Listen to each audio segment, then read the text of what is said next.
Good day everyone. Today we're going to discuss ito namang part natin na to. Types of promotion. Ayan. So, dito naman tayo magfo-focus. Thanks to Sir Bulyo ng RC dahil siya yung nagpahiram sa atin ng mga paper para sa mga sample na to, no? So, yan. Types of promotion and strategy. So, ito yung mga example. Pero again, kagaya dun sa ginawa kong video na part 1 and part 2, ito ay advertising plan and yung sa inyo ay marketing plan. Pero you can use this one as your guide.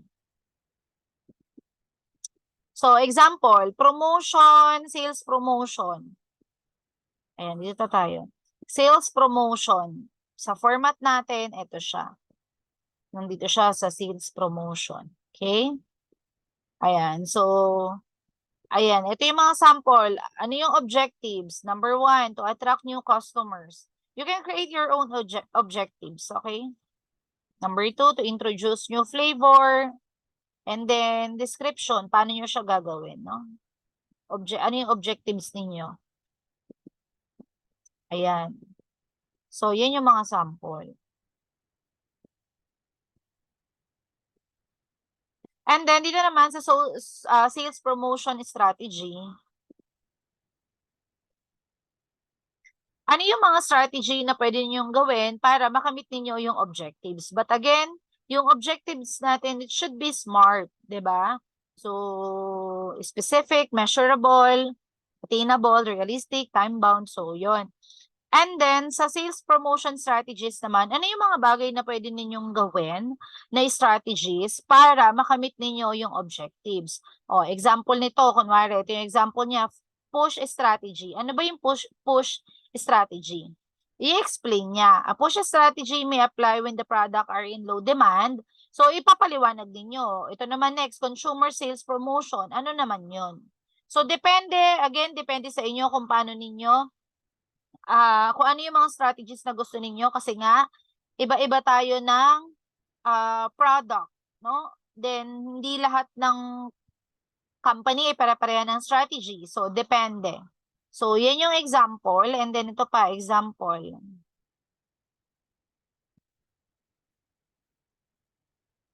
Ayan, so may mga objectives din siya. Sa objectives dapat at least minimum of 3 yan.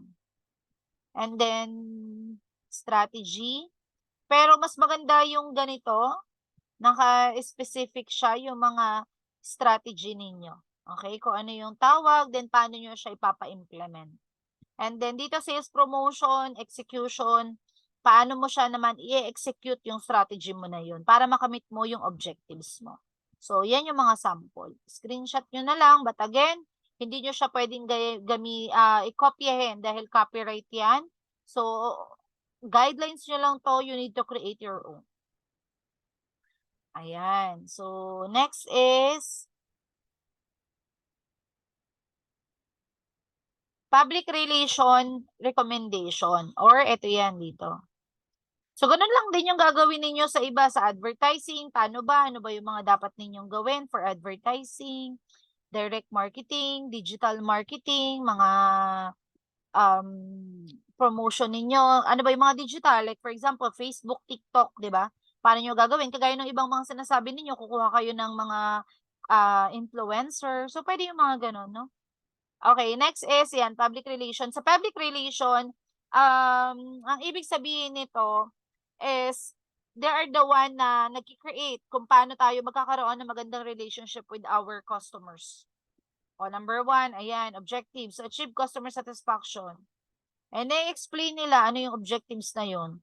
Number 2, objectives, ito, to gain customer trust and loyalty. Din i-explain din. Okay? Minimum of 3 when it comes on objectives.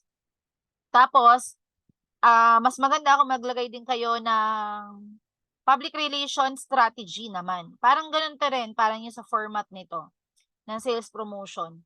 May strategy, may execution. So, yan po yung mga sample, ha? Tignan nyo na lang din. And then, let's see pa kung meron pa tayong pwedeng makita. So that's all lang for this video, and in case may question kayo, mag-message lang or kapag during our face-to-face class. Thank you. Bye.